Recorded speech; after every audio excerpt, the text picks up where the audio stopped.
हमारे वीडियो मसीहियों यानी क्रिश्चियंस को बाइबल सिखाने एवं उपदेश देने के लिए और उन लोगों के लिए बनाए जाते हैं जो सच्चे परमेश्वर को ढूंढ रहे हैं।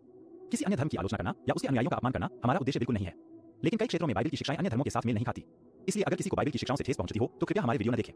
प्रभु आपको आशीष दे। Our videos are made to teach and preach the Bible to Christians and to those who are seeking the true God. It is not our intention to criticize or insult any other religion or its followers, but there are many areas in which the teachings of the Bible do not match with those of other religions. So if anyone is offended by the teachings of the Bible, please do not watch our videos. God bless you. Lord, हम आपको धन्यवाद देते, आपके नाम को ऊंचा उठाते परमेश्वर। हमें पता है परमेश्वर पिता, लॉर्ड हमारे कलीसिया के लोगों के जीवन में क्या है प्रभु, आप हमसे बेहतर जानते हो प्रभु। लॉर्ड परमेश्वर पिता, हमारे लोगों की आप सहायता मदद करें, हम लोगों के जीवन में आप चिन्ह चमत्कार को करें लॉर्ड परमेश्वर पिता। यहाँ पे जितने भी लोग मौजूद है परमेश्वर, जितने भी आपके सानिध्य में आए परमेश्वर पिता, आप उन्हें शांति देना प्रभु, और जो नहीं आ सके परमेश्वर पिता, लॉर्ड उन्हें मदद करे परमेश्वर पिता कि वो अगले हफ्ते से रेगुलर चर्च को आए। हम आपको धन्यवाद देते, आपके नाम को ऊंचा उठाते हैं और प्रार्थना यीशु के नाम से। वचन संहिता 37:4 इंग्लिश में जैसे है, God will give you the desire of your heart when the time is right. He hears your prayer. You just have to be patient and trust in Him. यहोवा को अपने सुख का मूल जान और वह तेरे मनोरथों को पूरा करेगा। जैसे यहाँ पे वचन कहता है कि परमेश्वर आपके मनोरथों को पूरा करेगा। आपके प्रार्थना को परमेश्वर जानता है, आपको परमेश्वर जानता है। ऐसे कई बार होती है, आप कुछ चीजों का अपेक्षा रखते हैं, कुछ चीजों के लिए आप प्रार्थना करते हैं, या परमेश्वर आप कुछ चीजों के लिए बहुत सालों से वेट करते हैं, बहुत सालों से, पर क्या हो रहा है, वो कुछ कारण के लिए आपको नहीं मिल रहा है। प्रार्थना कर रहे हो, लोगों को बता रहे हो, या आपके जीवन में ऐसे मुश्किलात है वो आप किसी को शेयर भी नहीं कर पाते। वो प्रॉब्लम सिर्फ आपको और परमेश्वर को पता है, पर परमेश्वर कह रहा है आपके रास्ते का कांटा वो निकालेगा, आपके जीवन में चमत्कार को वो करेगा। कितने भी चाहे प्रॉब्लम आए, जो भी तकलीफ आए, वो आपके साथ है। अभी महिलाओं के साथ प्रॉब्लम्स हो रहे हैं, बट परमेश्वर ने हमें अभी तक संभाल के रखा। वो हमारे लिए सबसे बड़ा प्रोटेक्शन है, जो आपकी लाइफ में आज तक कोई ऐसा प्रॉब्लम परमेश्वर होने नहीं देगा। और कुछ प्रॉब्लम होता है भी तो परमेश्वर हमें उस प्रॉब्लम से भी निकालता है। ऐसे कई लोग हर वो चीज के लिए वेट कर रहे हैं, कुछ लोग शादी के लिए वेट कर रहे हैं, कुछ लोग कुछ अच्छे जॉब के लिए वेट कर रहे हैं, कुछ लोग घर के लिए वेट कर रहे हैं, पर परमेश्वर आपको सही वक्त पे वो चीज देगा। वो चीज नहीं मिलने के कारण आप निराश मत हो।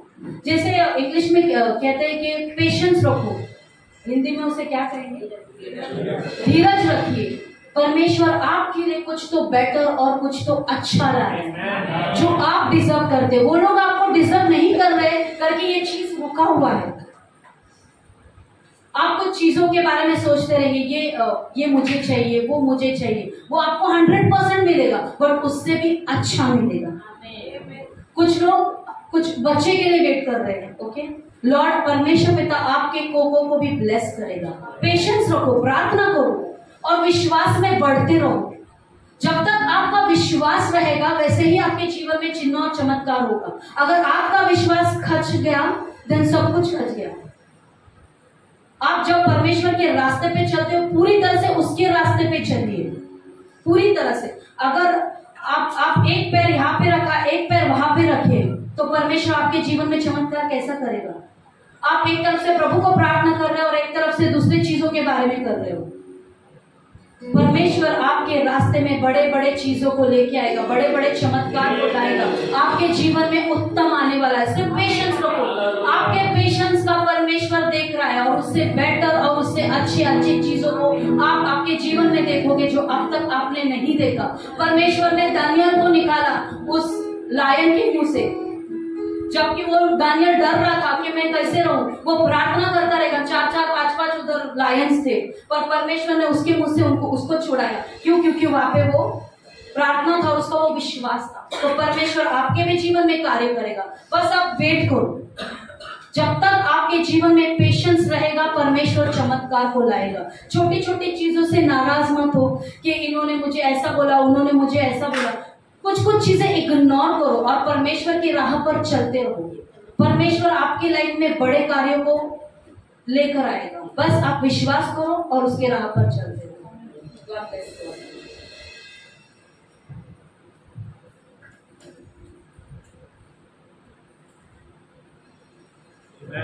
हालेलुया। मेरी पत्नी मराठी चर्च से आई है, तो उसकी हिंदी में आपको मराठी शब्द मिलेंगे। विश्वास करता हूं कि आप लोग विश्वास रखेंगे परमेश्वर पर और उसे अपने सुख का मूल जानेंगे और सच्चाई में मन लगाएंगे। जैसा भी कविता ने भजन 37:4 को पढ़ा, यहोवा को अपने सुख का मूल जान, वो तेरे मनोरथों को पूरा करेगा। और अपने मार्ग की चिंता यहोवा पर छोड़ दे। आज की शाम में चाहता अपनी सारी चिंता प्रभु को दे। अपने हाथों को उठाए रखकर, प्रभु मैं अपनी सारी चिंता आपको देता हूँ। तेरी सिद्ध शांति से मेरे मन को परमेश्वर आप मेरे मन को सुरक्षित रखिए। प्यारे परमेश्वर, तू शांति का राजा है और तू हमें वो शांति देता जो संसार हमें नहीं दे सकता। आज प्रभु आपने हमें आपकी उपस्थिति में आने का, आपकी आराधना करने का, आपकी स्तुति करने का परमेश्वर इतना अच्छा सौभाग्य दिया। प्रभु तेरी उपस्थिति में आनंद की भरपूरी है, तेरी उपस्थिति में छुटकारा है, तेरी उपस्थिति में शांति है, तेरी उपस्थिति में आशीष है। प्यारे परमेश्वर, यहाँ पर आए हर एक परिवारों को आप आशीर्वादित करें, हर एक पर हम आपका लव लगाते हैं। जैसा कि आज हमने वचन को सुना कि प्रभु तुझे हम अपने सुख का मूल जानते हैं और तू ही है जो हमारे मन की हर एक इच्छाओं को पूरा करेगा। हम अपने मन की चिंता तुझ पर डालते हैं क्योंकि तुझे हमारी चिंता है। प्यारे परमेश्वर, आज की शाम जितने लोग चिंता के साथ आए, उनकी सारी चिंताओं को आप दूर करें परमेश्वर। जिनके भी मन में बेचैनी है, अशांति है परमेश्वर, वो सारी अशांति आप दूर करें। हर एक को आप आशीर्वादित करें, हर एक पर आपका महान हाथ हो, हर एक परिवारों को आशीष दे। हम विश्वास करते हैं कि आपके पास खाने के लिए अच्छी योजना है और आपकी सही समय आने पर आप उस योजनाओं को प्रकट करेंगे। वो समय आने तक हमारा धीरज प्रभु बढ़ता जाए, हमारा धीरज परमेश्वर कम नहीं हो। और प्रभु हमारी सहायता कर, हम धीरज के साथ परमेश्वर आपकी बाण जो है आपका इंतजार करें। आज की शाम होने दे, बोलने वाला मैंने आपका पवित्र आत्मा होने दे। जो वचन आज आने वाला है उस वचन के जरिए आप बातें करें। होने दे मैं घटूं और आप बढ़े। जो लोग आज आपकी उपस्थिति से दूर गए परमेश्वर उन पर अनुग्रह कर, दया कर। वो जहां भी है उन्हें संसार के अंधकार और धोखे से बचा। तू बहुत जल्दी आने वाला है। हमारी मशालें जलती रहे, हमारे बत्ती में तेल दे दे। पवित्र आत्मा हमारे मन की आंखों को खोल, हमारे कानों को खोल कि पवित्र आत्मा कलीसिया से क्या कह रहा है उसे हम सुन सके। यीशु मसीह के नाम से हम मांगते हैं और सब लोग कहेंगे आमीन। आइए जोरदार तालियां प्रभु को हर हफ्ते एक अच्छा गीत हो सीखकर आज हमें सिखाते हैं। कितने लोगों को गाना अच्छा लगा? मेरा तो तुझ पर भरोसा है, सहारा है, मेरा तो तू ही सहारा है। आमीन, हालेलुया। कितने लोगों का सहारा यीशु मसीह है। आमीन।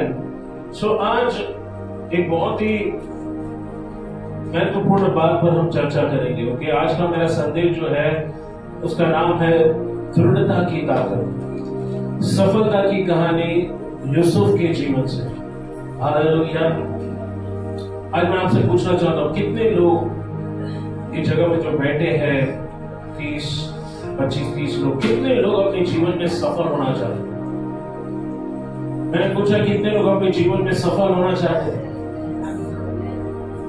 मैं फिर से एक बार पूछूंगा, कितने लोग अपने जीवन में सफल होना चाहते हैं या अपने जीवन में सफलता को देखना चाहते हैं? सुनिए, यहाँ पर कितने लोग अपने बच्चों को सफल होता हुआ देखना चाहते हैं? तो ये संदेश जो आज आप सुनने जा रहे हैं ये आपके लिए है। कितने लोग अपने साथ बाइबल लेकर आए, अपनी बाइबल को बाहर निकाले? किसने बोला? सभी लोग एक बार फिर से बोले, दृढ़ता की ताकत, the power of perseverance। अब सुनिए, यहाँ पर अगर आप सफल होना चाहते हैं तो आज जो संदेश आप सुनने जा रहे हैं उसे बहुत सावधानी से सुनना है क्योंकि ये संदेश शायद आज एक संडे हम पूरा नहीं कर पाएंगे, मे भी इसको हम आगे भी देखेंगे, बट आज बहुत महत्वपूर्ण बात आप सीखने जा रहे हो। आमीन, हालेलुया। सो अगर आप सफल होना चाहते हैं तो ये संदेश आपके लिए है। आज हम यूसुफ के जीवन से सफलता के मायने को समझेंगे। बाइबल में यूसुफ प्रभु यीशु का ही एक प्रकार है। ओके, हिंदी बाइबल में उसे यूसुफ कहा गया है, मराठी बाइबल में योसेफ कहा गया है और इंग्लिश में जोसेफ कहा गया। तो आज हम यूसुफ के जीवन से सफलता के मायने क्या है, ओके, कैसे परमेश्वर ने यूसुफ को सफलता दी, हम इसके बारे में सीखने वाले हैं। आप प्रभु यीशु को बाइबल के हर एक पुस्तक में देखते हैं और उत्पत्ति की किताब में आप यूसुफ को देखते हैं कि वो प्रभु यीशु को ही दर्शाता है। यूसुफ की कहानी हमें परमेश्वर के रास्ते से सफलता पाने की बहुत मूल्यवान सबक सिखाती है। हालेलुया। सफलता परमेश्वर के रास्ते से आती है। सफलता मिलती है जब हम परमेश्वर के रास्ते से चलने का निर्णय लेते हैं। अगर आप बाइबल के साथ साथ नोटबुक लाए हैं तो मैं जो बोल रहा हूं उसे लिखिए। हालेलुया। कितने यहाँ पर बाइबल के अच्छे विद्यार्थी हैं? हालेलुया। एक भी नहीं है। Thank God. प्रभु प्रार्थना करता हूँ इस चर्च को जो सोए हुए हैं उनको नींद से जगा। अगर आप बाइबल के अच्छे विद्यार्थी बनना चाहते हैं तो प्लीज अपने साथ एक नोटबुक लेकर आए, पेन लेकर आए, क्योंकि जो वचन आप सुनते हो संभावना है घर जाने के बाद सब यही मत छोड़ के जाओगे। अभी 1 मिनट पहले मैंने क्या बोला आपको याद नहीं। 40 मिनट अगर मैं यहाँ पर खड़े होकर जो भी बोलूंगा वो आपको कैसे याद रहेगा? अगर आप नोटबुक लाएंगे उसमें लिखेंगे तो जीवन भर आपको याद रहेगा आपने क्या सीखा। मेरे कभी घर आएंगे 1955 से जब मैं विश्वास में आया, 94-93 से मैंने बचपन से जो जो बातें सीखी है मैंने उसको नोटबुक में लिखा। मैंने अपनी पत्नी को भी बताया। मेरी पत्नी को मालूम है मैंने अपनी किताबें जहाँ रखता हूँ मैंने वहां उसको बहुत संभाल के रखा। जब मेरे बच्चे बड़े हो जाएंगे उनको हिंदी पढ़ने आएगा तो मैं जरूर उनको वो किताब की कॉपी दूंगा। बहुत जरूरी है कि हम अगर परमेश्वर के अच्छे विद्यार्थी होना चाहते हैं वचन के तो वचन को लिखे। सफलता मिलती है जब हम परमेश्वर के रास्ते से चलने का निर्णय लेते हैं। सफलता के बारे में पहली बात आपको याद रखना है क्या है? पहली बात हमेशा याद रखें, सफलता का कोई शॉर्टकट नहीं है। अपने बाजू वाले को बोलो, सफलता का कोई शॉर्टकट नहीं है। Okay, hallelujah. दूसरे शब्दों में सफलता का कोई आसान रास्ता नहीं। ओके, आपको लगेगा हाँ मैं कुछ क्या बोलते हैं, आज सफल होने के लोग कुछ भी करने को तैयार, झूठ बोलने के लिए तैयार है, धोखा देने के लिए तैयार है, लोगों की भावनाओं के साथ खेलने को तैयार है और वो हर कीमत पर अपने जीवन में सफल होना चाहते हैं। जीवन के हर क्षेत्र में हमें सफल होना पसंद है, राइट? चाहे वो खेल का मैदान हो, पढ़ाई लिखाई का मैदान हो, जॉब हो, प्रोफेशन हो, परिवार हो, हम हर चीज में आगे रहना चाहते हैं। आप देखो आज दुनिया में एक बहुत बड़ा कंपटीशन, हर कोई दुनिया में आगे जाना चाहता है, हर कोई दुनिया में जीवन में ऊंचा उठना चाहता है, हर कोई जीवन में सफलता पाना चाहता है और इसलिए आप देखो कंपटीशन दुनिया में है। ओके, आप देखो स्कूल में अगर किसी के बच्चे ने 99% लाया है तो दूसरी माँ बोलेगी मेरा बेटा भी 99% 9 लाना चाहिए। एक कंपटीशन, किसी का बेटा डॉक्टर बन गया मैं भी अपने बेटे को डॉक्टर बनूं, किसी का बेटा इंजीनियर बन गया मैं भी उसको इंजीनियर बनूं। तो आप देखो हो क्या रहा है, कंपटीशन, एक दूसरे से मुकाबला करना। इसने किया मैं एक कदम उससे आगे जाऊं, हम क्यों पीछे? पर याद रखो सफलता सही मायने में जब तक आप सफलता के लिए तैयार नहीं होते और सफलता जब आपको मिलती, अगर आप उसको सफलता को हैंडल नहीं कर पाओगे तो बहुत जल्दी सफलता के पायदान से आप नीचे गिर जाओगे।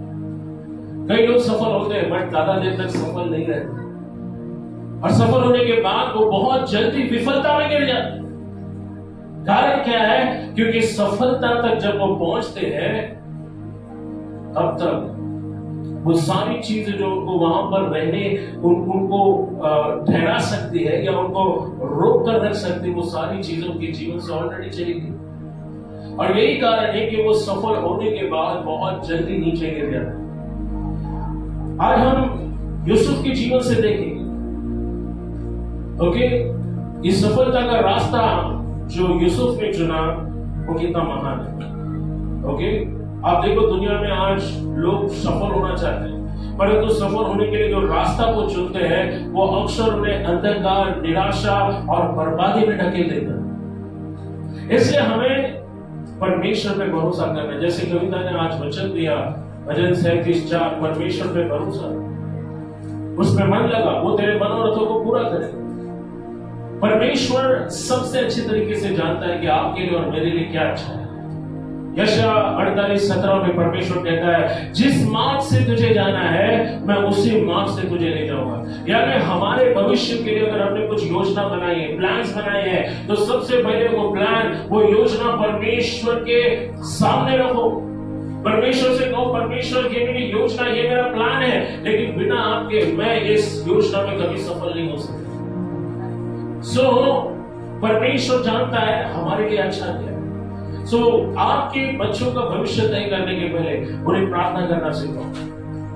परमेश्वर के सामने अपनी सारी अपेक्षाओं को रखो, अपनी सारी योजनाओं को रखो, क्योंकि आपके लिए अच्छा क्या है ये सिर्फ परमेश्वर जानता है। आपके साथ आगे जाके क्या होगा ये सिर्फ परमेश्वर को पता है। इसीलिए कोई भी निर्णय, कोई भी फैसला करने के पहले आपको परमेश्वर की सुनना बहुत जरूरी है।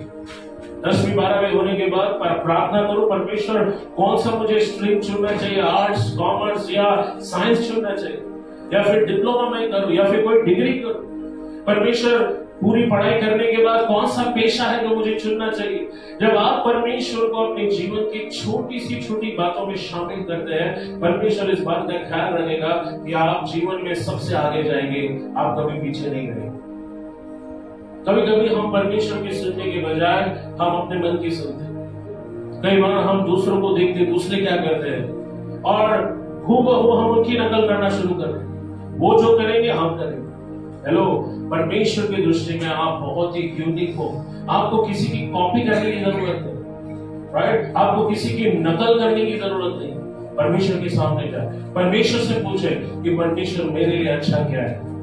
नीति वचन 14:12 में लिखा है कि ऐसा ही मार्ग है जो शुरू में अच्छा तो दिखाई लगता है, लेकिन उसके अंत में मृत्यु है। उसके अंत में क्या है?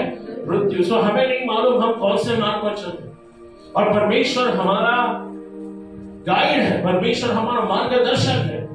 और इसीलिए हमें प्रार्थना पूर्वक हर जीवन में हर कोई बड़ा छोटा फैसला प्रार्थना पूर्वक लेना चाहिए। यूसुफ के जीवन में सफलता की कहानी की शुरुआत होती है एक सपने से। सभी लोग बोलो ड्रीम। ओके, आप में से कितने लोगों ने अमेरिकी नागरिकी अधिकार के लिए लड़ने वाले एक बहुत बड़े लीडर थे। ओके, अमेरिका के एक बहुत बड़े लीडर थे जो अमेरिका के जनता के हक के लिए लड़ते थे, और उन्होंने एक बहुत ही मशहूर नारा दिया था। उनका एक भाषण बहुत पूरी दुनिया में प्रचलित हुआ, और उस भाषण का नाम था आई हैव अ ड्रीम। मेरे पास एक सपना है। यहाँ हम देखते हैं कि यूसुफ की सफलता की कहानी की शुरुआत होती है एक सपने से। सभी लोग निकाले उत्पत्ति उसका 37 अध्याय, जल्दी से उत्पत्ति 37। ओके, और जिन अगुवे की मैं बात कर रहा था उनका नाम मार्टिन लूथर जूनियर है। ओके, हाँ, मार्टिन लूथर किंग जूनियर। तो उन्होंने ये एक बहुत ही फेमस भाषण दिया था जो पूरी दुनिया में प्रचलित हो गया। कई इंग्लिश स्कूलों में भी उनको सिखाया जाता है, और उस भाषण का नाम था आई हैव अ ड्रीम। जीवन में सफलता उन्हीं को मिलती है जिनके पास जीवन में कुछ बनने का सपना है। आपको मालूम नहीं होगा, लेकिन मैंने एक बार मेरे संदेश में बताया था कि मुझे बच्चों को ये पूछना अच्छा लगता है, तुम बड़े होकर क्या बनोगे? क्योंकि मैं जानना चाहता हूं कि वो बच्चे के जीवन में लक्ष्य क्या है, ध्येय क्या है। कुछ लोगों को मालूम ही नहीं, हम पैदा हुए आगे जाके क्या करना है, शादी करना है, फैमिली बाद में जैसे आए वैसे चले जाना है। परमेश्वर ने आपको एक मकसद से इस दुनिया में भेजा, और वो मकसद को जानना बहुत जरूरी है कि परमेश्वर आपके जीवन से इस संसार में क्या करना चाहता है। आप प्रभावशाली व्यक्ति हो, और आपके द्वारा परमेश्वर संसार पर प्रभाव डालना चाहता है। सुनिए, यहाँ पर यूसुफ के सफलता की कहानी की शुरुआत होती है एक सपने से। अब देखते हैं उत्पत्ति उसके 37 अध्याय 1 से 4 को हम पढ़ेंगे। सुनो, यहाँ पर यूसुफ के सपने की कहानी की शुरुआत होती है, सफलता की कहानी की शुरुआत होती है एक सपने से। यूसुफ अपने पिता का सबसे चहेता लड़का था। इजराइल यानी याकूब, उसको 12 बेटे थे और 12 में से बाइबल बताती है कि यूसुफ उसके बुढ़ापे का बेटा था। और क्योंकि वो उसके बुढ़ापे का बेटा था तो याकूब जो है वो यूसुफ से बहुत ही प्यार करता। और आप देखो बाइबल कहती है कि इस पिता ने खुद एक रंग बिरंगा जो है कपड़ा, ओके, एक रंग बिरंगा अंगरखा उसके लिए बनवाया। और आप देखो जब उसके बाकी भाइयों ने देखा कि ये हमारे पिता का सबसे फेवरेट लड़का है तो वो जलन से भर गए। अभी जलन ये एक ऐसा स्वभाव है जो स्वाभाविक रूप से किसी के भी अंदर आता है। ओके, जो लोग आत्मा से भरे हुए हैं, विश्वासी खुद को बोलते हैं, वो भी जलन से बच नहीं पाए। अब ध्यान दो यहां पर यूसुफ की सफलता की कहानी की शुरुआत कैसे होती है। उसे अपने भाइयों के तिरस्कार का, जलन का सामना करना पड़ा। बाइबल कहते हैं कि जब उसके बाप ने उसको रंग बिरंगा अंगरखा पहनाया तब शायद उसके भाई जो है उन्होंने उससे बात भी बंद कर दी, उन्होंने उससे बात करना छोड़ दी। आप देखो यहां पर यूसुफ, बाइबल कहती है अपने भाइयों की बुराई अपने पिता के पास करना। ओके, अब क्योंकि वो पिता का बहुत ही चहेता बेटा था और बड़े भाई क्या कर रहे हैं कि सारा रिपोर्ट शाम को वो किसको देता था, बाप को देता था। और इसी कारण से उसके भाई पहले से उससे चिढ़ रहे थे। लेकिन जब पिता ने उसको रंग बेरंगा अंगरखा पहनाया तब इस बात से वो और भी ज्यादा उससे जलन करने लगे। और तीसरी बात आप देखते हैं, एक दिन उसे सपना आया। आप लोग पढ़ सकते वचन 5 से 10 को। यूसुफ ने एक स्वप्न देखा, यूसुफ ने एक सपना देखा और अपने भाइयों से उसका वर्णन किया।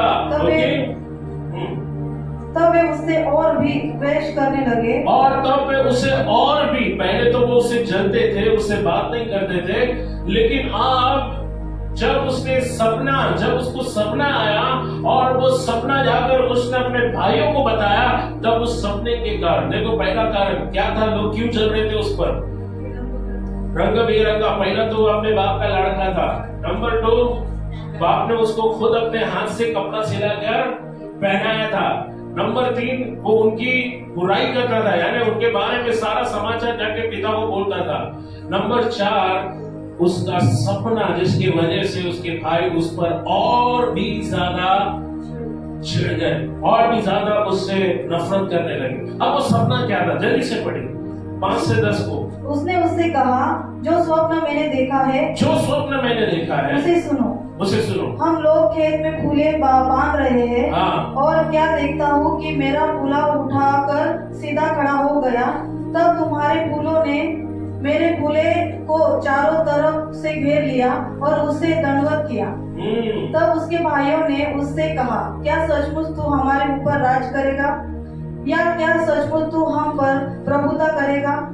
इसीलिए वे उसके स्वप्न और उसकी बातों के कारण उससे और भी अधिक बैर करने लगे। हम सुनो, बाइबल कहती है कि पहले वो रंग बिरंगा जो अंगरखा था और जो प्यार पिता देता था, उसकी वजह से तो वो ऑलरेडी चल रहे थे। बट जब उन्होंने सपना बताया, जब उसने सपना बताया तो उस सपने के कारण बाइबल कहती है वो और भी ज्यादा ईर्ष्या और जलन से भर गए। अब देखो, जब भी परमेश्वर आपको सफलता के मुकाम पर ले जाना चाहता है तो वो आपसे बात करे। स्वप्न और दर्शन परमेश्वर का तरीका है बात करने का। अब परमेश्वर ने यूसुफ को एक खास मकसद के लिए चुना और परमेश्वर ने उस खास मकसद को सपने के द्वारा उसमें प्रकट किया। लेकिन यहां पर हम देखते हैं उसने एक बहुत ही नासमझी की बात की। उसने अपना सपना जाकर सबको बताया। देखो, जब परमेश्वर आपके लिए कुछ अच्छा करने वाला होता है तो कुछ चीजें सीक्रेट रखना, मन में रखना बहुत जरूरी है। अब क्या करते हैं, हम जाते हैं कुछ अच्छा होने के पहले ही पूरी मोहल्ले में ढिढोरा पीटते हैं। हाँ, मैं गाड़ी लेने वाला हूँ, शादी करने वाला हूँ, ओह मेरी बीवी प्रेग्नेंट है। देखिए, जब तक सफलता मिलती नहीं है तब तक कुछ चीजें गोपनीय रखना या आपकी जिम्मेदारी। हम यूसुफ के जीवन से क्या सीखते हैं? जब उसने सपना देखा, और वो सपना क्या था कि परमेश्वर एक दिन उसको इतने ऊंचे मुकाम पर पहुंचाएगा कि उसके भाई, उसके माँ बाप भी उसके सामने क्या करेंगे, झुककर उसको दंडवत करेंगे। सुनिए, हमारे देश के सबसे बुद्धिमान व्यक्ति, ओके, जो पहले भारत में इसरो के साइंटिस्ट थे, बाद में भारत के राष्ट्रपति बने, अब्दुल कलाम, उन्होंने एक बहुत महान बात कही थी। उन्होंने कहा कि सपना वो नहीं है जो आपको रात में सोने के वक्त आता है, सपना वो नहीं है जो आप सोते वक्त देखते हो, सपना तो वो है जो आपको सोने न दे। आपके जीवन में आपका ध्येय क्या है, आपका मुकाम क्या है, आपका उद्देश्य क्या है, ये जानना बहुत जरूरी है। और जब यूसुफ को पता चला कि उसने देखा सपने में कि वो जीवन में क्या बनने वाला है, तब उसने जल्दबाजी की। उसने जाकर पहले अपने भाइयों को बताया कि मैंने सपने में देखा कि मेरे जो पूले हैं, मैंने जो पूला बांधा है वो तुम्हारे पूलों के सामने खड़ा, और तुम्हारे सबके पूले जो है मुझे दंडवत कर रहे हैं। पूले क्या है मालूम नहीं? खेतों में जो आप अनाज निकालते हैं तो उसको गट्टे से बांधते हैं, राइट? और यहाँ पर सारे भाइयों के पूले क्या कर रहे हैं, उसके फूल को क्या कर रहे हैं, दंडवत कर रहे हैं। अब ये सपना उसने भाइयों को बताया तो भाई और भी चिढ़ गए। उन्होंने कहा क्या तेरे माता पिता और हम तेरे आगे झुकेंगे, तुझे सजदा करेंगे? अब देखो वचन में क्या लिखा है, वचन 10। इस स्वप्न का उसने अपने पिता और भाइयों से वर्णन किया। तब उसके पिता ने उसको डांट कर कहा, यह कैसा स्वप्न है जो तूने देखा है? क्या सचमुच मैं और तेरे माता और तेरे भाई सब जाकर तेरे आगे भूमि पर गिर के दंडवत करेंगे? वचन 9 को पढ़े, वचन 9 को। फिर उसने एक और सपना देखा और अपने भाइयों से उसका भी यो वर्णन किया। और अपने भाइयों से जाकर उसने इसका भी वर्णन किया। ओके, सुनो, मैंने एक और स्वप्न देखा है कि सूर्य और चंद्रमा और 11 तारे मुझे दंडवत कर रहे हैं। अब ये 11 तारे कौन है? ये उसके भाई थे। ओके, उसने 12 नहीं बोला क्योंकि 12 में से एक वो था। और बाइबल कहते हैं चंद्रमा और सूरज कौन है? उसकी मम्मी और डैडी। उसने कहा सूरज, चांद और 11 सितारे मेरे आगे क्या कर रहे हैं? अब ये सपना सुनने के बाद उसके माँ बाप भी बहुत नाराज हो गए। बोले क्या हम तेरे सामने झुकेंगे? हम तेरे माँ बाप है। बट शायद वो ये नहीं समझ रहे थे कि परमेश्वर यूसुफ के जीवन से क्या करने वाला था। और यूसुफ उस समय उस सपने को समझने के लिए वो इतना समझदार नहीं था, राइट? उसे कुछ पता नहीं था कि उसके जीवन में क्या होने वाला है। अब इस सपने के चक्कर में, इस सपने के कारण उसके भाई उससे और भी द्वेष करने लगे। और आप देखते हैं वचन को, अगर आप देखो वचन 25 से 18 से 24 को हम पढ़ेंगे। वचन 18 से 24 को हम पढ़ेंगे। और जो ही उन्होंने उसे दूर से आते हुए देखा, उसके निकट आने के पहले ही उसे मार डालने की युक्ति की। अब देखो, जलन और ईर्ष्या तेजाब के समान। आप जिससे जलते हो, ओके, उनका नुकसान नहीं होगा, लेकिन जलन और ईर्ष्या आपको नुकसान पहुंचाएगा। अगर आपके अंदर जलन और ईर्ष्या है तो इससे तकलीफ आपको होगी। सुनो, यहाँ पर इन्होंने इतना वो जलन और ईर्ष्या से भर गए, इतने क्रोध से भर गए कि उन्होंने अपने सगे भाई को मार डालने की योजना बनाई।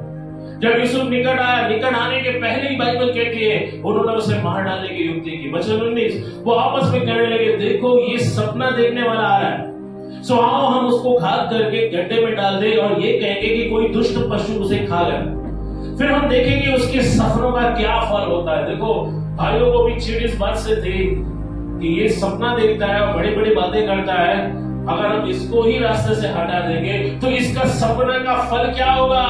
उनको लगा कि अगर वो यूसुफ को मार डालेंगे तो उसके साथ उसका सपना भी खत्म हो जाएगा, लेकिन परमेश्वर की योजना कुछ और थी। वचन 20 में सो उन्होंने कहा, सो आओ हम उसे घात करके। ओके, वचन 21, ये सुन के रूबेन ने उसको उनके हाथ से बचाने की विचार से कहा, हम उसको प्राण से तो न मारे।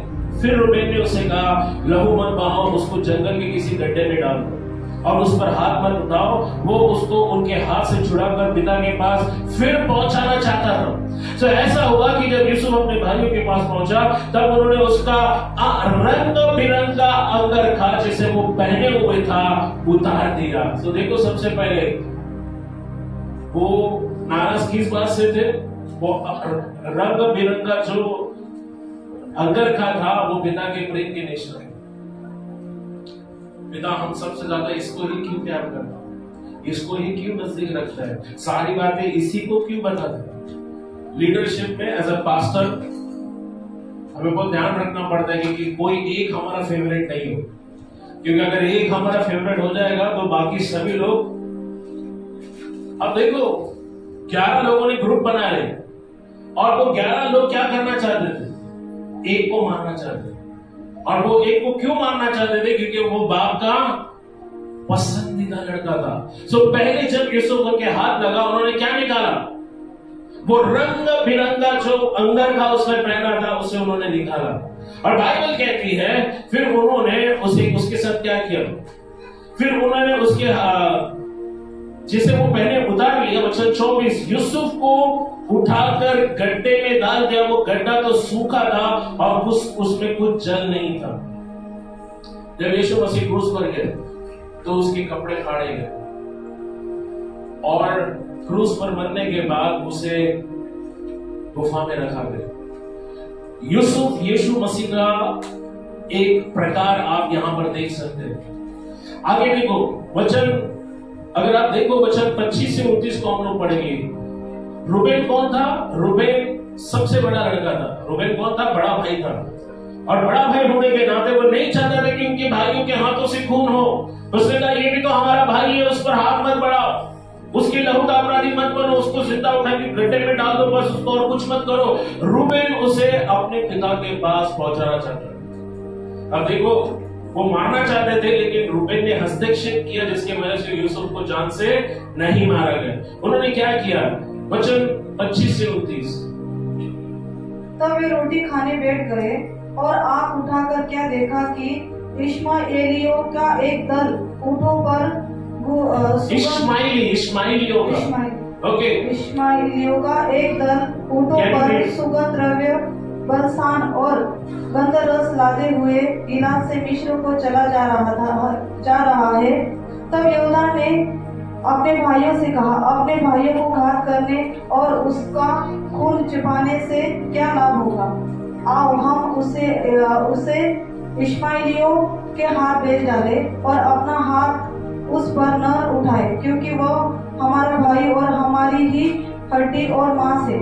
और उसके भाइयों ने उसकी बात मान ली। तब मिद्यानी व्यापारी उधर से होकर उनके पास पहुंचे। अतः यूसुफ के भाइयों ने उसको उस गड्ढे में से खींच के बाहर निकाला और इश्माएलियों के हाथ चांदी के 20 टुकड़ों में बेच दिया। यीशु मसीह को उसके चेले ने कितने चांदी के सिक्कों में बेचा और यूसुफ को कितने चांदी के टुकड़ों में बेचा गया? 20। तो आपको दिखाई दे रहा है यीशु मसीह का कितना गहरा आप तस्वीर इस घटना में देख सकते हो। यीशु को 30 चांदी के सिक्कों के लिए बेचा गया और यूसुफ जो है उसे 20 चांदी के टुकड़ों में उसके भाइयों ने इश्माएली व्यापारियों के हाथों बेच दिया। अब ये इश्माएली व्यापारी जो है वो सीधे कहां गए? मिस्र में गए। सभी लोग बोलो मिस्र में। कहां गए? अब प्राचीन दिनों में मिस्र दुनिया की महाशक्ति हुआ करती, सबसे ताकतवर, सबसे आधुनिक बातें सिर्फ मिस्र में दिखाई देती। और हम देखते हैं कि जब ये व्यापारी मिस्र देश में गए तो उन्होंने यूसुफ को गुलाम के रूप में वो उसको कहां लेकर गए? मिस्र में लेकर गए। अब ध्यान दीजिए, यूसुफ को उसी के भाइयों ने धोखा देकर 20 चांदी के टुकड़ों में बेच दिया और यीशु के चेलों में से एक ने यीशु को 30 चांदी के सिक्कों में बेच दिया। अब हम देखते हैं मिस्र देश में जाने के बाद उसका सपना क्या हो गया? उसका सपना था कि वो देश का सबसे बड़ा अधिकारी बनेगा, राजा बनेगा, जिसके आगे लोग सजदा करेंगे, उसे दंडवत करेंगे। तो क्या उसका सपना वहीं पर खत्म हो गया? आप देखते हैं यूसुफ के सपने को पूरा करने के लिए परमेश्वर उसे अलग अलग परिस्थितियों में लेकर गए। मिस्र में आने के बाद यूसुफ के सच्चाई और पवित्रता की परीक्षा होती है। आप देखो 39 अध्याय को कोई निकाले, 39, ओके, 39 अध्याय 7 से 9। गोवल I want you to read, okay, 39 अध्याय 7 से 9। प्लीज उनको माइक दीजिए। 7 से 9 जल्दी से। इन बातों के पश्चात ऐसा हुआ कि उसके स्वामी की पत्नी ने यूसुफ की ओर आंख लगाई और कहा, मेरे साथ सो। पर उसने अस्वीकार करते हुए अपने स्वामी की पत्नी से कहा, सुन, जो कुछ इस घर में है मेरे हाथ में है। उसे मेरा स्वामी कुछ नहीं जानता और उसने अपना सब कुछ मेरे हाथ में सौंप दिया है। इस घर में मुझसे बड़ा कोई नहीं और उसने तुझे छोड़ जो उसकी पत्नी है मुझसे कुछ नहीं रख छोड़ा। इसीलिए भला मैं ऐसी बड़ी दुष्टता करके परमेश्वर का अपराधी क्यों बनूं? और ऐसा क्यों हुआ कि वह प्रतिदिन यूसुफ से बातें करती रही, पर उसने उसकी न मानी कि उसके पास लेटे या उसके संग रहे। एक दिन क्या हुआ कि यूसुफ अपना काम यहाँ पर हम लोग थोड़ा विराम रखेंगे। अब हम देखते हैं कि यूसुफ जब मिस्र में पहुंचा तो मिस्र का जो बादशाह था जिसको फिरौन कहते हैं उसका एक अधिकारी था और उस अधिकारी का नाम था पोतीफर। ओके, वो एक सबसे बड़ा जेलर था, उसके हाथ में कई सारे जेल थे और इतना बड़ा अधिकारी के घर में यूसुफ पहुंचता है एक दास, एक बंदीवान बनकर। अब वहां पर जब वो गया, बाइबल कहती है, अगर आप वचन 6 को पढ़ो तो वचन 6 में लिखा है कि यूसुफ रूपवान था। सभी लोग बोलो रूपवान था और वो सुंदर था। हालेलुया। यूसुफ कौन था? आप देखो जब उसे सपना आया तब उसकी उम्र कितनी थी? 17 साल की। और आप देखो 17 साल का एक लड़का मिस्र देश में जाता है और बाइबल वर्णन करती है कि वो दिखने में बहुत खूबसूरत था, बहुत ही सुंदर था। देखो वचन 6 में क्या लिखा, पढ़ो। इसलिए उसने अपना सब कुछ यूसुफ के हाथ में यहाँ तक छोड़ दिया कि अपने खाने पीने की रोटी को छोड़ वह अपनी संपत्ति का हाल कुछ न जानता था। यूसुफ सुंदर और रूपवान था। यूसुफ सुंदर और रूपवान था। अब देखो वचन 1 में लिखा है जब यूसुफ मिस्र में पहुंचाया गया तब पोतीफर नाम का एक मिस्री जो फिरौन हाकिम और जल्लादों का प्रधान था, उसने उसको इश्माइलियों के हाथ से जहां उसे वो ले गए थे खरीद लिया। यूसुफ मिस्री स्वामी के घर में रहता था और बाइबल कहती यहोवा उसके संग था। सभी लोग बोलो यहोवा उसके संग था।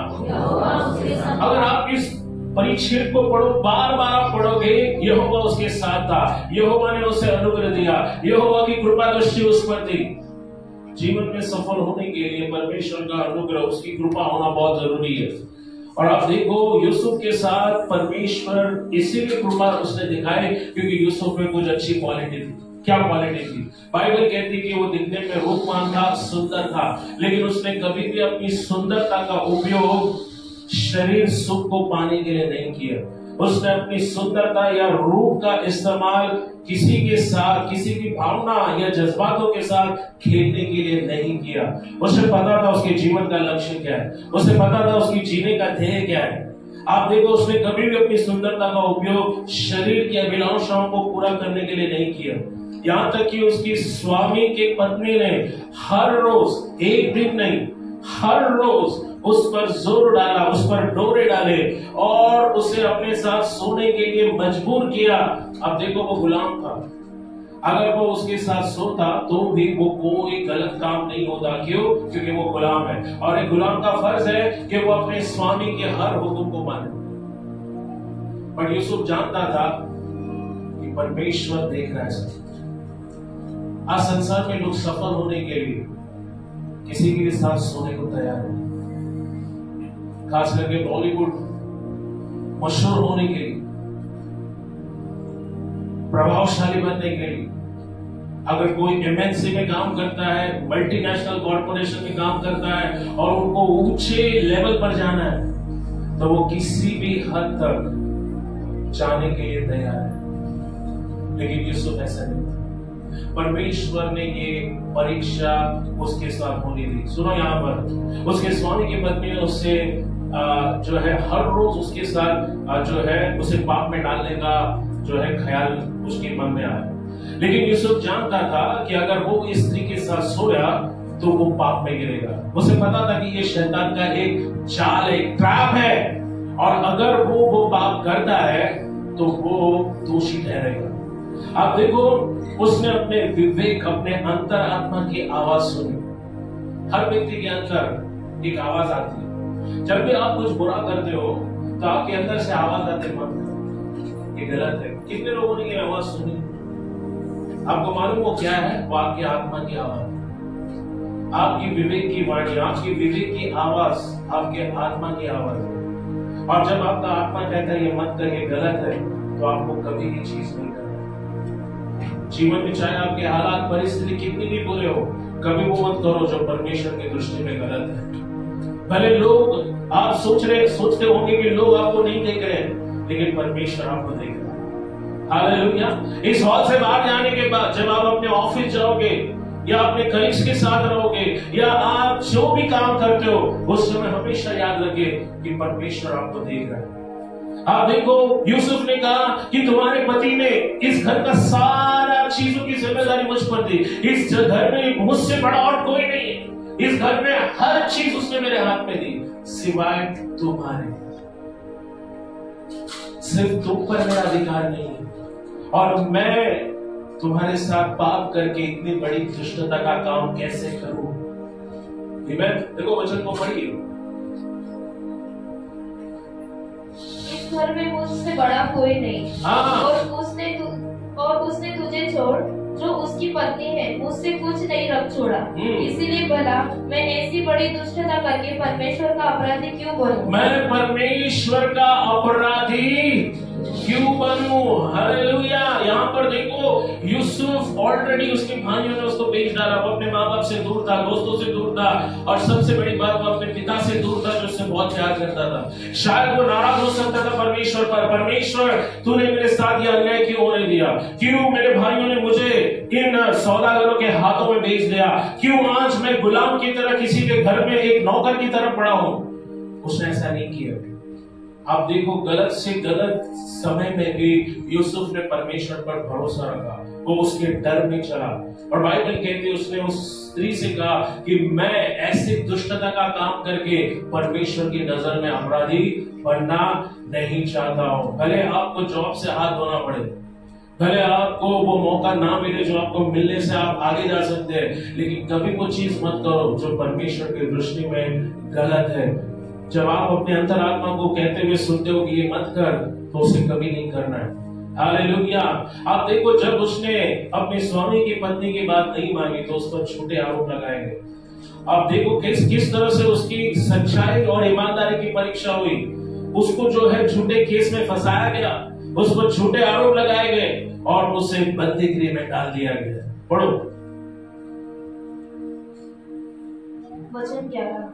एक दिन क्या हुआ कि यूसुफ अपना कामकाज करने के लिए घर में गया, और घर के सेवकों में से कोई भी घर के अंदर न था। तब उस स्त्री ने उसका वस्त्र पकड़कर कहा, मेरे साथ सो। पर वह अपना वस्त्र उसके हाथ में छोड़कर भागा और बाहर निकल गया। यह देखकर कि वह अपना वस्त्र मेरे हाथ में छोड़कर बाहर भाग गया, उस स्त्री ने अपने घर के सेवकों को बुलाकर कहा, देखो। यहाँ पर बाइबल कहती है कि इतना होने के बाद भी उसकी पत्नी ने, उस स्वामी की पत्नी ने जो है यहीं पर वो नहीं रुकी। बाइबल कहती है एक दिन जब उसने देखा कि घर में कोई नहीं है, यूसुफ अकेला काम कर रहा है, तो उसने पीछे से आकर यूसुफ को पकड़ लिया, और यूसुफ घबराकर अपने कपड़े छोड़कर वहां से भागा। पहले तिमोथी में पौलुस तिमोथी को सलाह देता है कि जवानी की अभिलाषाओं से भाग। और जितने जो जवान हैं जो मुझे आज सुन रहे हैं, मैं आज आपसे कहना चाहता हूँ, अपनी अभिलाषा से भागो, क्योंकि आपके जीवन में परमेश्वर ने एक मकसद रखा है। अगर आप चंद मिनटों के मजे के लिए पाप करते हो, वो करते जो परमेश्वर की दृष्टि में गलत है, तो आप परमेश्वर के मकसद और योजना को खो दोगे। सुनो, यहाँ पर क्या बोलना चाहता हूँ, परमेश्वर ने आपके जीवन में खास मकसद रखा है, योजना रखा है, लेकिन वो योजना, वो मकसद तभी पूरे होगी जब आप परमेश्वर के रास्ते से चलोगे। आप जीवन में सफल तभी होगे जब आप परमेश्वर के रास्ते से चलोगे। आप देखो, यूसुफ जब कपड़े छोड़कर भागा, तब उसकी पत्नी ने, स्वामी की पत्नी ने उस पर झूठे इल्जाम लगाए। देखो सबूत भी मेरे पास कि ये मेरे साथ गलत करने के मकसद से कमरे में आया। देखो ये सबूत उसका कपड़ा है।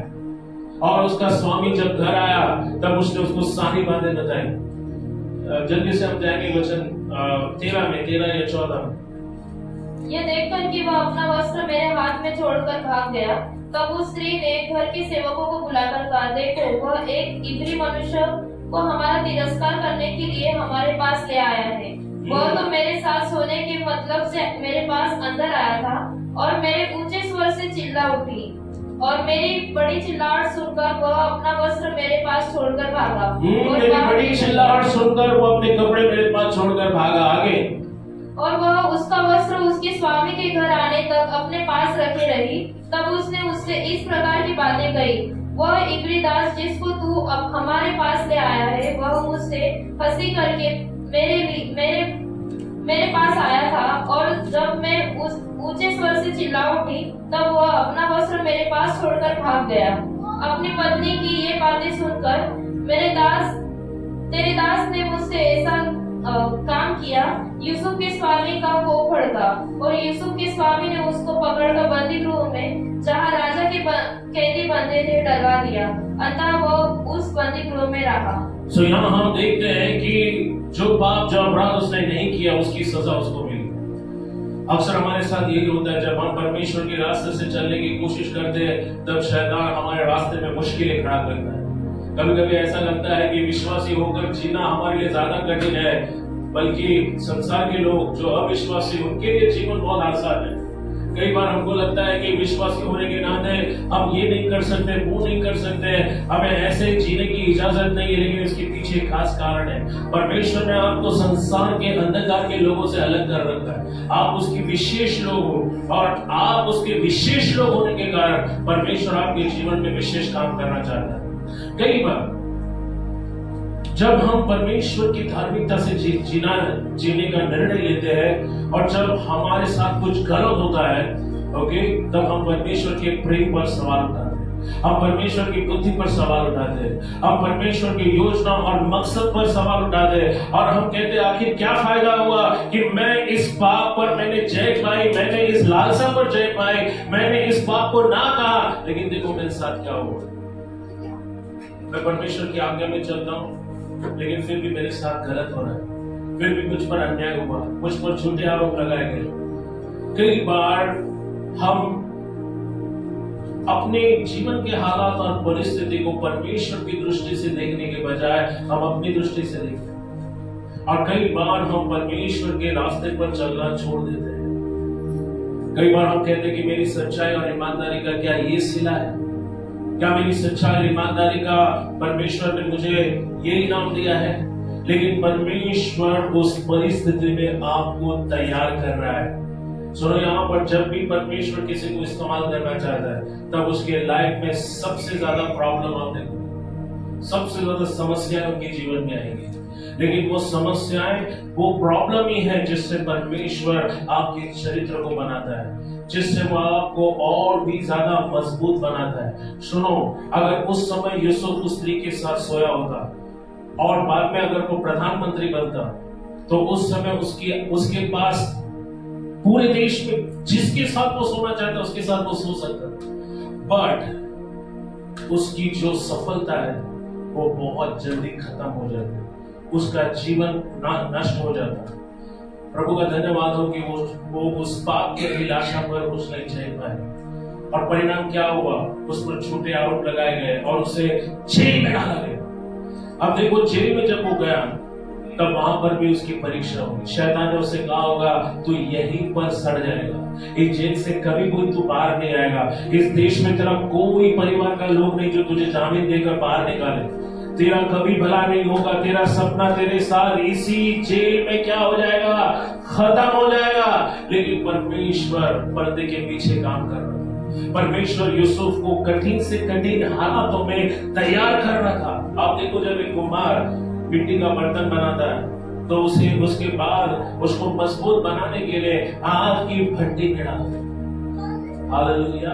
और उस आग की भट्टी में क्यों डालते हैं? क्योंकि मिट्टी का जो बर्तन होता है वो बहुत कच्चा होता है, और उसको प्रभावशाली बनाने के लिए उसको आग में डालना बहुत जरूरी होता है, क्योंकि जब तक आप उस मिट्टी के बर्तन को आग में नहीं डालोगे, आग में पकाओगे नहीं, तब तक वो मजबूत नहीं बनेगा। जेल जाना कोई आसान बात नहीं है। कोई गया है क्या जेल कभी? जेल में क्या हालात होते हैं आपको मालूम है? एक बार कोई जेल में गया ना, वो वापस कभी जेल आने का सोचेगा तक नहीं। ओके, मैं एक रील देख रहा था, उन्होंने बताया कि जेल में एक कैदी ने अपना अनुभव बताया कि जिस चादर पर उसको लेटाया गया, वो चादर जब उसके हाथ पर डाले गए तो बड़े बड़े फोड़े उसके हाथ में निकल आए। मालूम क्यों? क्योंकि वो चादर कई सालों से धोया नहीं था, इतना मैला, इतना गंदा था कि सिर्फ उसके हाथ पर डालने से उसमें क्या है, जेल नरक से भी बदतर होता है। मैं जेल की सेवकाई कर चुका हूं। मैं जेल में जाकर मैंने प्रचार किया और मैंने कैदी को रोते हुए देखा। मेरे पास आया, मैंने उसको गले लगाकर मैंने उसके लिए प्रार्थना की। उसने कहा, पास्टर साहब मेरे से एक गलती हो गई। मैं गुस्से में आया और गुस्से में मैंने एक कदम उठाया जिसकी सजा मुझे मिल गई। तो वो शैतान आपकी भावनाओं को भड़काएगा। कुछ लोगों को चंद मिनटों के मजे के लिए वो पाप में डालेगा, कुछ लोगों को बदले की भावना, जलन की भावना से भर देगा ताकि आप बदला ले सको। शैतान अलग अलग लोगों के साथ अलग अलग तरह से काम करता है, लेकिन कभी भी मत भूले कि आपके जीवन का एक मकसद है। यूसुफ को परमेश्वर अलग अलग परिस्थितियों में परखता गया क्योंकि परमेश्वर उसको एक बहुत बड़ा अधिकारी बनाना चाहता था और परमेश्वर रिस्क लेना नहीं चाहता था। आप देखो, कोई भी गाड़ी बाजार में बेचने के पहले उसको टेस्ट होता है। क्या होता है? टेस्ट होता है। हम सभी को टेस्ट पसंद नहीं है। मेरा बेटा बोलता है क्यों स्कूल में हम एग्जाम देने जाए, एग्जाम अच्छी बात नहीं है। ओके, क्योंकि बहुत ज्यादा स्ट्रेस होता है, तनाव होता है। लेकिन जब तक एग्जाम में नहीं बैठोगे आपको मालूम नहीं पड़ेगा कि आपने जो सीखा है वो कितना आपको आता है। एक गाड़ी बनाने वाली कंपनी भी गाड़ी सड़क पर उतारने के पहले उसका टेस्ट करती है। सो सोचो, जब परमेश्वर आपको उसकी मकसद के लिए इस्तेमाल करेगा तो वो आपको टेस्ट करेगा, वो आपके चरित्र को टेस्ट करेगा, वो आपकी कमजोरियों को टेस्ट करेगा। वो टेस्ट करेगा कि जब आगे परिस्थिति बहुत ही विषम होगी, जब परिस्थिति बहुत खराब होगी, ये टिकेगा, ये गिर जाएगा। यहाँ पर परमेश्वर पर्दे के पीछे काम कर रहा था। वो यूसुफ के जीवन को बना रहा था और उसी ने ये सारी परीक्षाएं उसके जीवन में आने दी। ओके, शायद अभी आपको समझ में नहीं आएगा कि आपके जीवन में जो हो रहा है वो क्यों हो रहा है। हम इतना प्रार्थना करते हैं लेकिन चंगाई नहीं मिलती। हम इतना प्रार्थना करते हैं लेकिन हमारी प्रार्थना का उत्तर नहीं आता है। परमेश्वर आपके धीरज की परीक्षा कर रहा है। याकूब 1 में लिखा है, धीरज को अपना पूरा काम करने दो। बोलो, धीरज को अपना पूरा काम करने दो। आप हर जगह जॉब के लिए अप्लाई करते हो लेकिन हर जगह से जवाब ना आता है।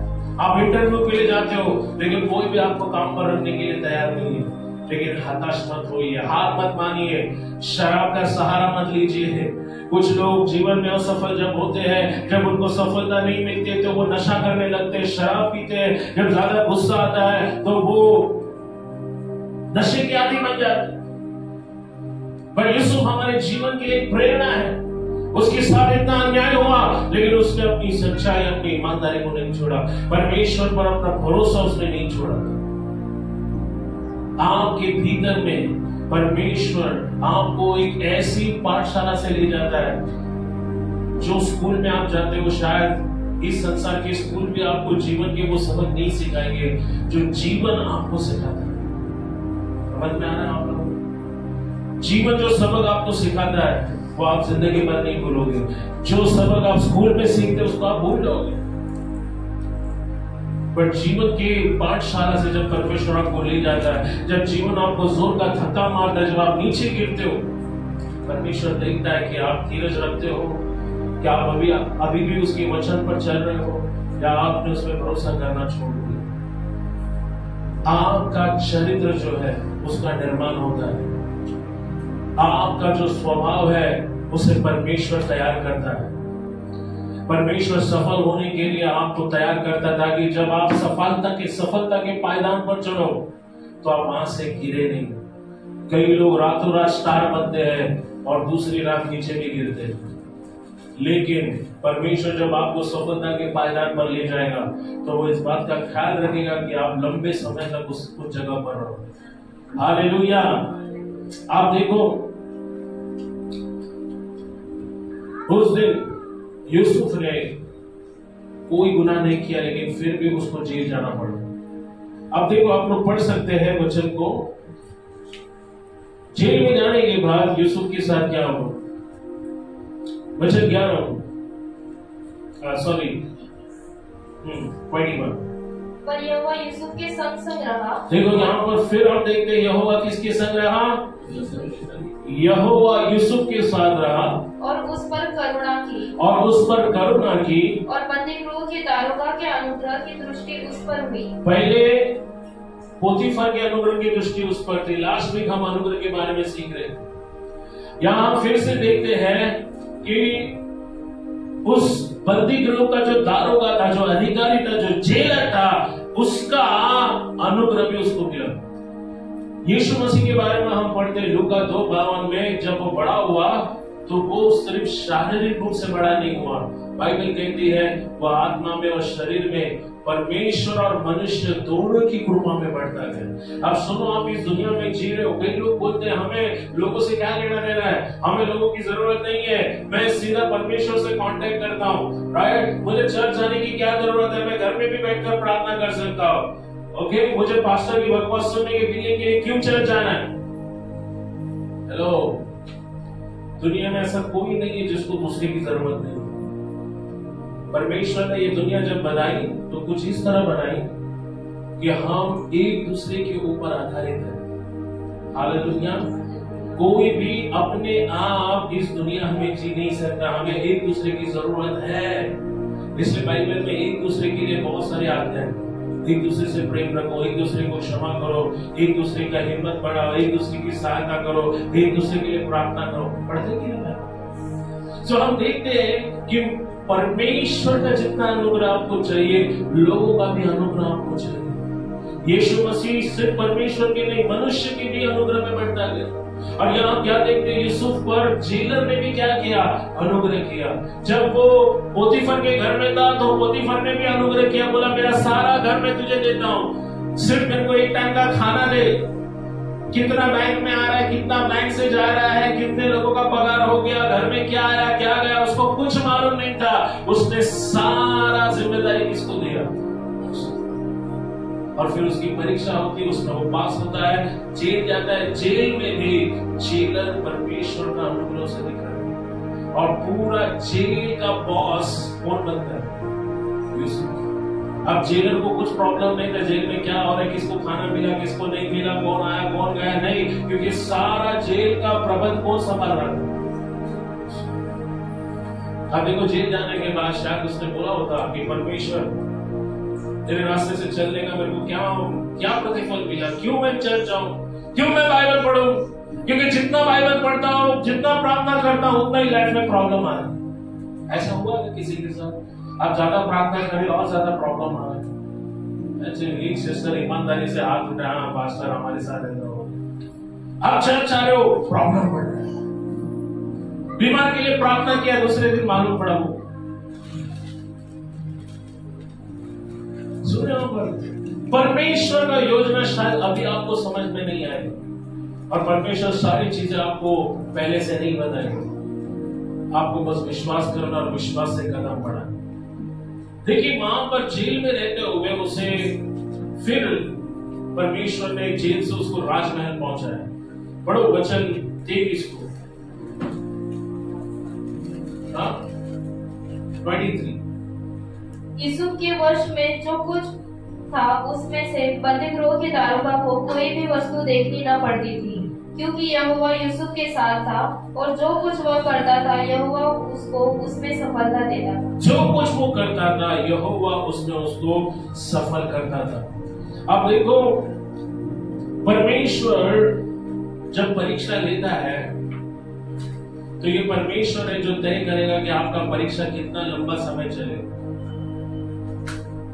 आप और मैं ये तय नहीं कर सकते कि परीक्षा इतना ही रहेगी, एक ही हफ्ता परीक्षा होना चाहिए।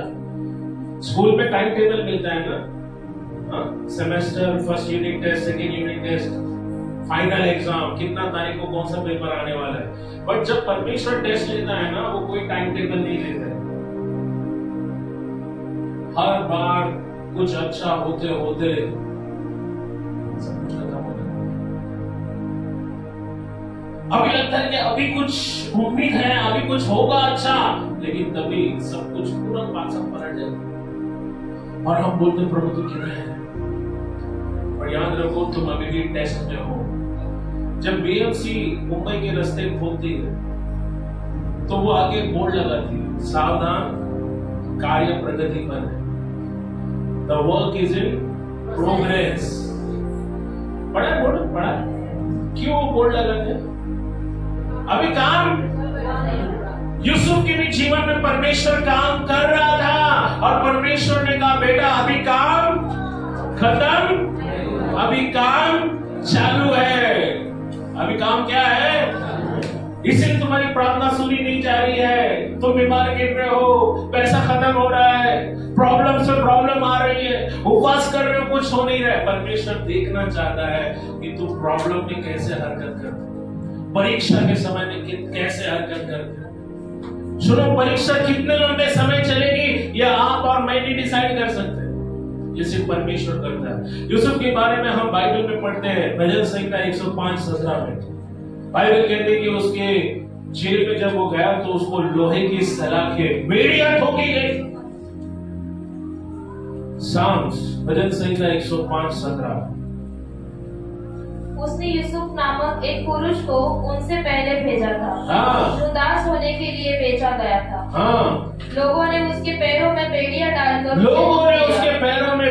डालकर उसको दुख दिया, उसे दुख दिया और वह लोहे की साँकलों से जकड़ा गया। वो लोहे की जंजीरों से, एक अनुवाद में ऐसा लिखा है कि लोहे के जंजीर से उसके प्राणों को बांधा गया।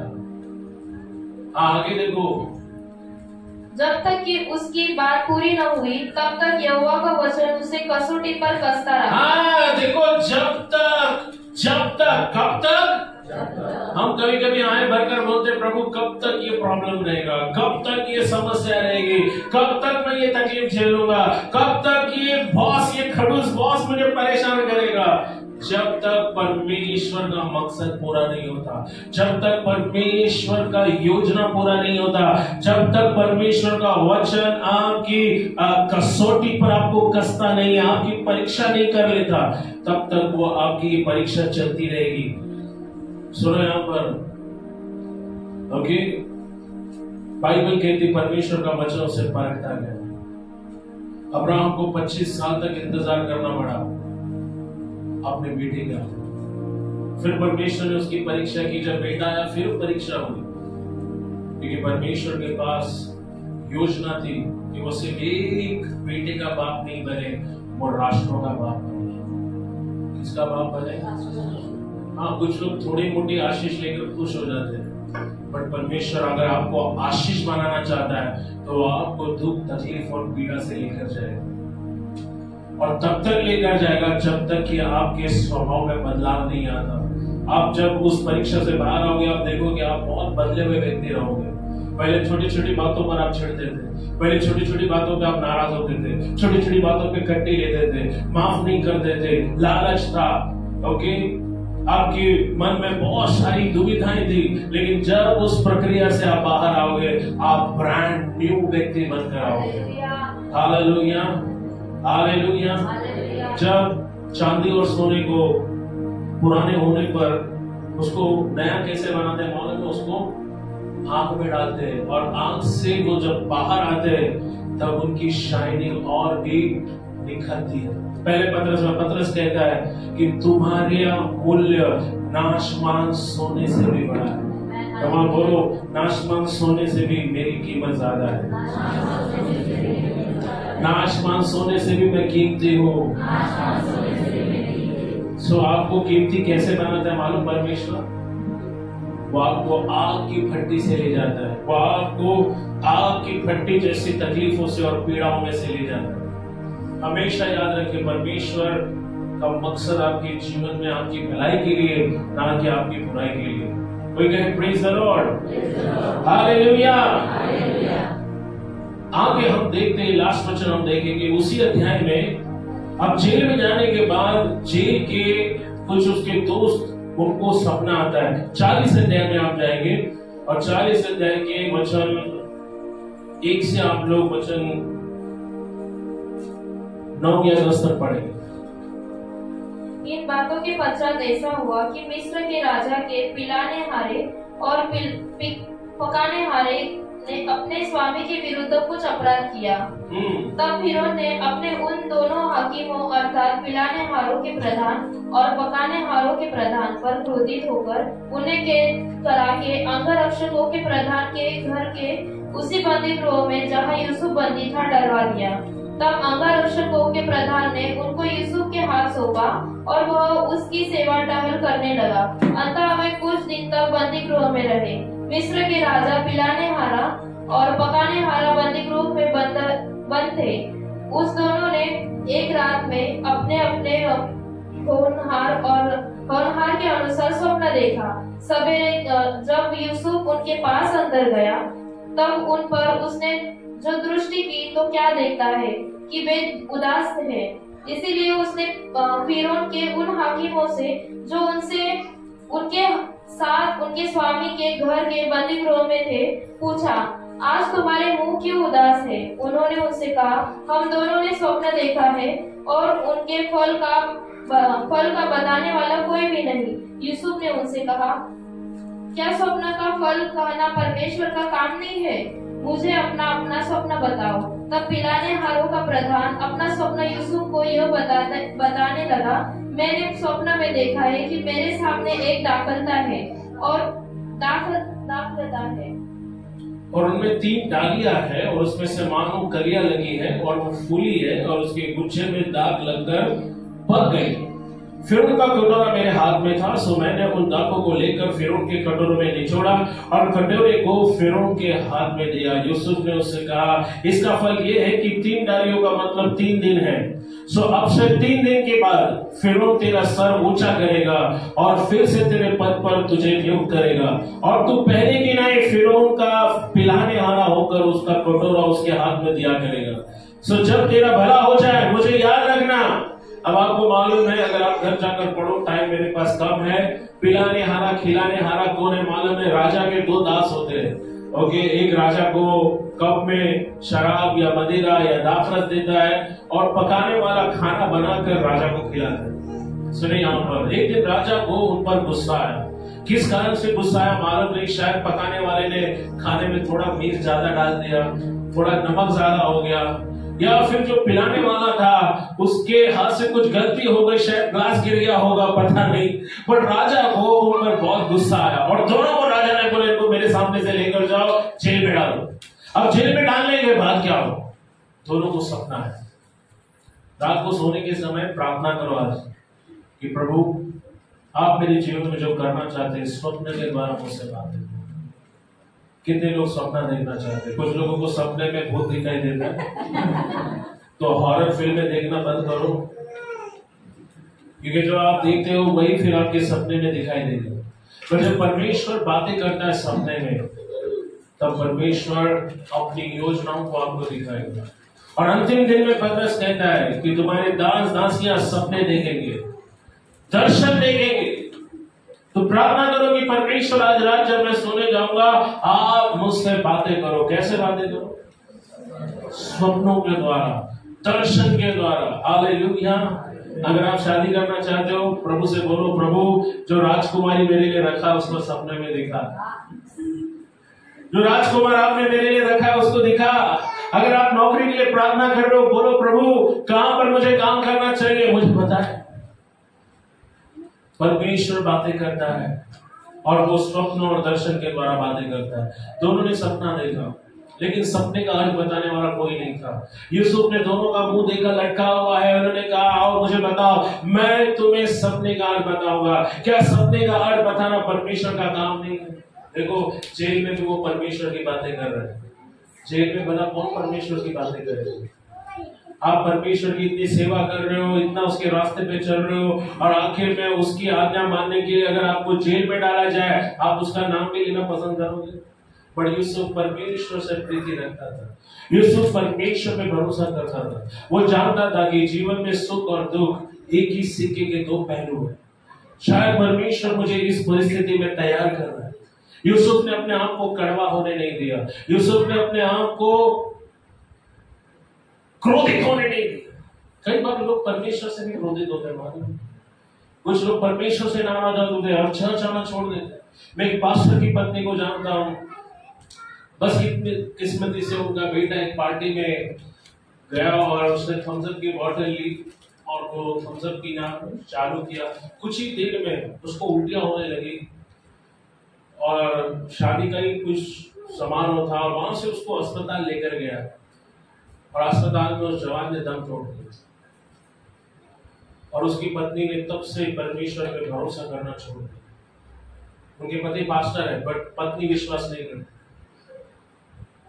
सुनो, कई लोग परमेश्वर से नाराज हो जाते हैं, कई लोग परमेश्वर को दोष देते हैं, मेरे लाइफ में ऐसा क्यों हुआ, अगर परमेश्वर था मेरे पति को बचाया क्यों नहीं, मेरे बेटे को बचाया क्यों नहीं, मेरे साथ ऐसे क्यों होने दिया।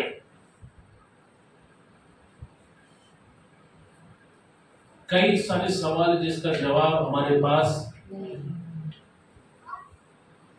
परमेश्वर कहता आदि मैं हूं, अंत मैं हूं, अल्फा मैं हूं, ओमेगा मैं हूं, यानी ए मैं हूं और जी मैं हूं। बीच का जो चीज है वो परमेश्वर ही जानता है। हमें नहीं मालूम जीवन में क्यों अच्छे लोगों के साथ बुरा होता है, बट परमेश्वर से प्रेम करने वालों के लिए बाइबल कहती सारी बातों से परमेश्वर क्या निकालता है, किसके लिए उत्पन्न करता है भलाई, जो उससे क्रोध करते हैं, जो उससे नाराज रहते हैं। प्रभु ने मेरे पति को चंगाई नहीं दी, आज से मैं चर्च नहीं आऊंगा। पास्टर आप झूठ बोल रहे हैं, कहां होती चंगाई, इतना प्रार्थना किया क्यों नहीं बचाया। परमेश्वर से जो लोग प्रेम करते हैं सारी बातें उनके लिए भलाई को लाती है। रोमियो 8:28 कहता है। सो परमेश्वर के प्रेम पर, उसकी बुद्धि पर कभी शंका मत करो। अगर आपकी लाइफ में उतार चढ़ाव है, आपकी लाइफ में कुछ बातें सही नहीं जा रही है, परमेश्वर को दोष मत दो। चर्च आना मत छोड़ो, बाइबल पढ़ना मत छोड़ो, प्रभु के साथ चलो। जेल से छूटते वक्त ये दोनों को यूसुफ पिलाने वाले को बोलता है मुझे याद रखना, तुम जेल से बाहर जा रहे हो, मैंने तेरे सपने का अर्थ बताया, अब से 3 दिन बाद तेरा पद ऊंचा होगा, वापस तुझे नौकरी मिलेगी, तू सस्पेंड हो गया था, अब वापस राजा तुझे नौकरी के लिए बुलाएगा और पहले की तरह तू राजा को अपने हाथों से कब देगा। लेकिन याद रखना, मुझे बाइबल कहती है, अगर आप पढ़ोगे आगे तो वो पिलाने वाला जब छूट कर गया तो कई साल तक वो यूसुफ को भूल गया। सोचो, जेल में रहना अच्छी बात नहीं है। यूसुफ ने शायद सोचा होगा कि आज मेरा वसीला लगेगा, आज मैं जेल से छूटूंगा, आज मैं बाहर जाऊंगा, लेकिन परमेश्वर इंतजार करता रहा जब तक कि फिरौन को सपना नहीं आया। अब देखो, जब तक फिरौन को सपना नहीं आया यूसुफ जेल में था, और एक दिन फिरौन को सपना आता है। मैं खत्म करना चाहता हूं ये संदेश, क्योंकि नेक्स्ट संडे हम कुछ और देखने वाले हैं। लास्ट में हम देखेंगे उत्पत्ति 41 अध्याय 41।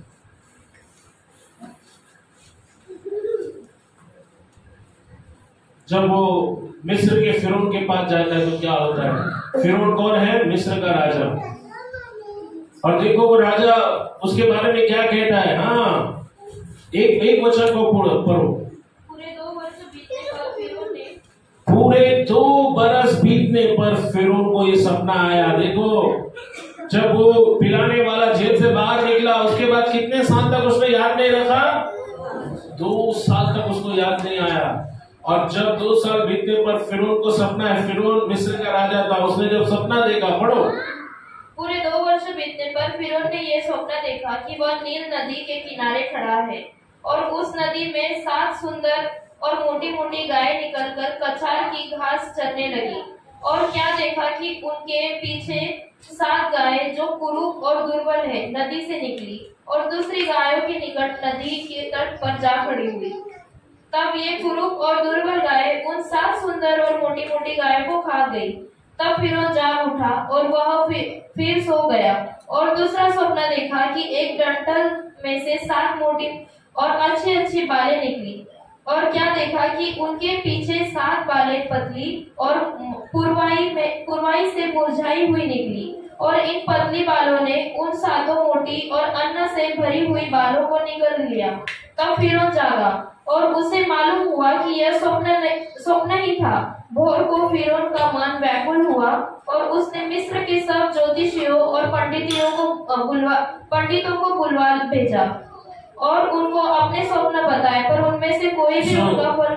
आप लोग 41 अध्याय जरूर घर पर जाकर पढ़े, प्रभु आपको नई नई बातें बताएगा। अब यूसुफ राजमहल में पहुंचाया जाता है।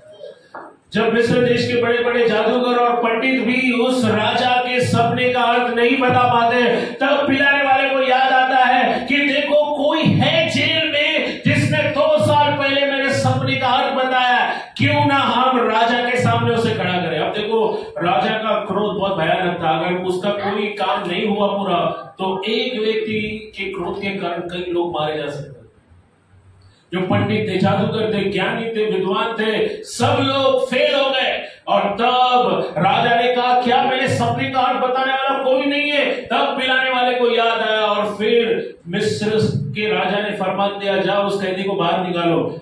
यूसुफ को बाथरूम में लेकर मिलाया गया, उसको अच्छे कपड़े पहनाए गए, उसका सर मुंडाया गया क्योंकि मिस्र की ये संस्कृति थी, और वो राजा के सामने साफ सुथरे कपड़े पहनाकर उसको ले जाया गया।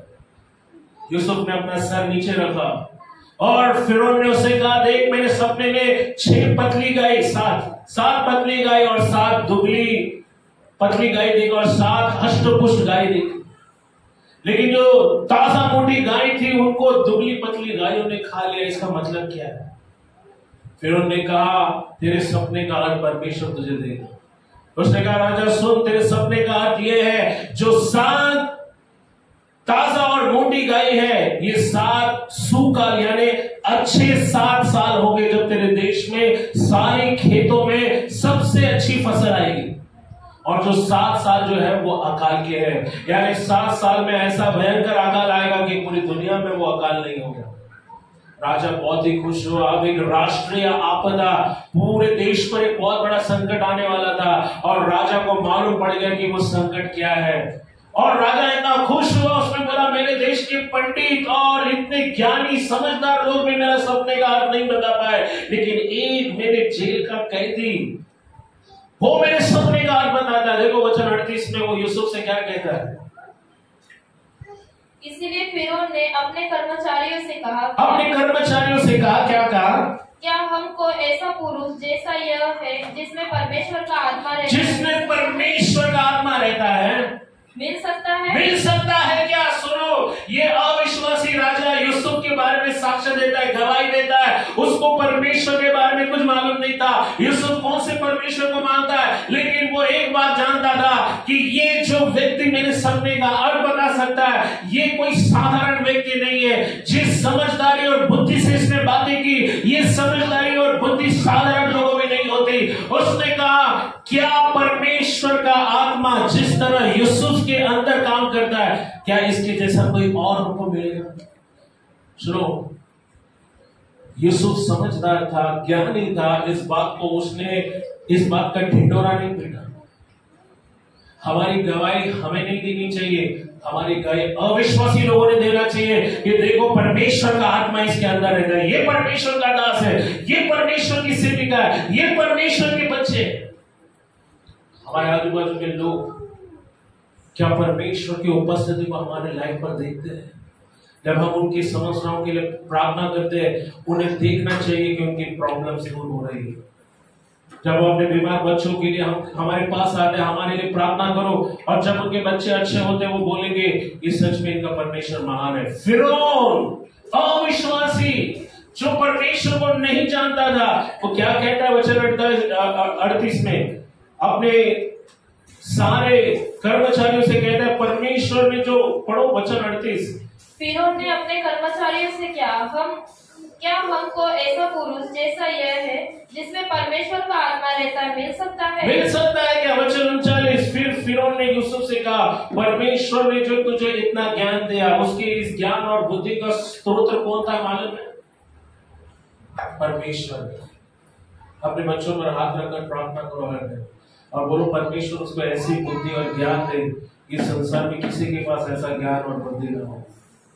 मैं ये करता हूँ, मेरे दोनों बेटों के ऊपर मैं रोज हाथ रखकर प्रार्थना करता हूँ और कहता हूँ परमेश्वर इनको बुद्धि दे, समझ दे।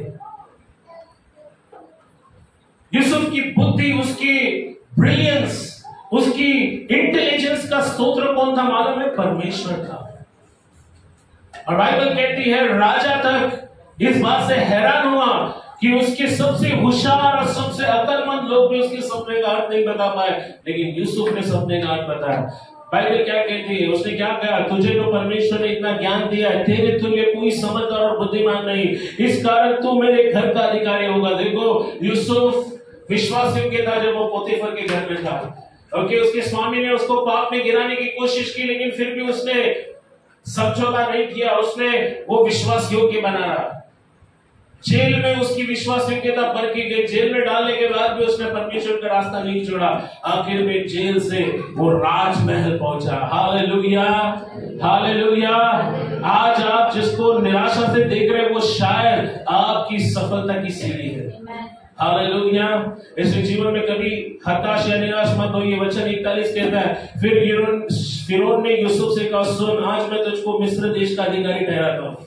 फिरौन ने अपने हाथ से अंगूठी निकालकर यूसुफ के हाथ में पहना दी, उसको बढ़िया मलमल के वस्त्र पहना दिए और उसके गले में सोने की जंजीर डाल दी और उसको अपने रथ पर चढ़ाया और उसके लोग उसके आगे आगे ये प्रचार करते हुए चले और घुटने टेक कर दंडवत करो। उसने उसको मिस्र के सारे देश का प्रधानमंत्री ठहराया। ये है सफलता। जब आप सफलता के सबसे ऊंचे पायदान पर चढ़ते हो, आप इसे सफलता कहते हो। आप देखो उसका सपना जो उसने 17 साल की उम्र में देखा था कि चांद और सितारे उसके आगे झुक रहे, उसके सभी भाइयों की फूले उसके फूलों के आगे झुक रहे। वो सपना यही था कि यूसुफ एक दिन एक सबसे बड़ा अधिकारी बनेगा। और जब वो सफलता के सबसे ऊंचे पायदान पर चढ़ा तो लोगों ने सिर्फ उसकी सक्सेस को देखा, लेकिन परमेश्वर जानता था कि किस कारणवश वो इतने दूर गया है। वो कितनी परीक्षाओं में गया, पीड़ाओं में गया, कितनी रातें रोते हुए उसने गुजारा।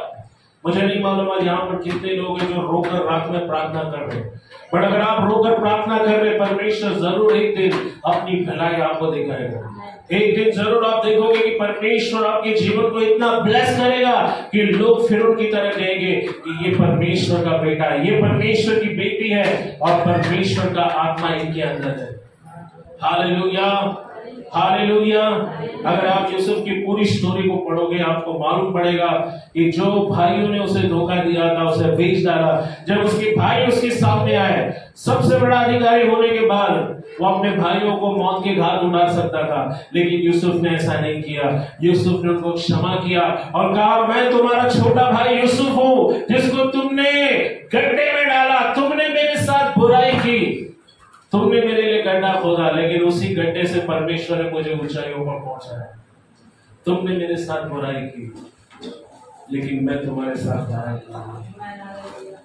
बाइबल कहती है बुराई से मत हारो, लेकिन बुराई को अच्छाई से जीतो। आज जो आपकी निंदा कर रहे, आज जो आपसे जलन रखते हैं, आज जो आपको नीचा दिखा रहे, कल वही लोग आपकी तारीफ करेंगे। जब वो देखेंगे कि परमेश्वर आपको बढ़ा रहा है, आपके परिवार को बढ़ा रहा है, आपको आशीष दे रहा है, जब वो देखेंगे कि आपके पास पैसे आ रहे हैं, जब वो देखेंगे कि आपने नया घर खरीदा है, जब वो देखेंगे कि आपके जीवन में आप तंदुरुस्त हो, वो जब वो देखेंगे कि आपके जीवन में आप खुश हो, तब वो परमेश्वर को महिमा देंगे, तब वो परमेश्वर को धन्यवाद देंगे। सो सफलता आती है जब आप परमेश्वर के रास्ते से चलते हो।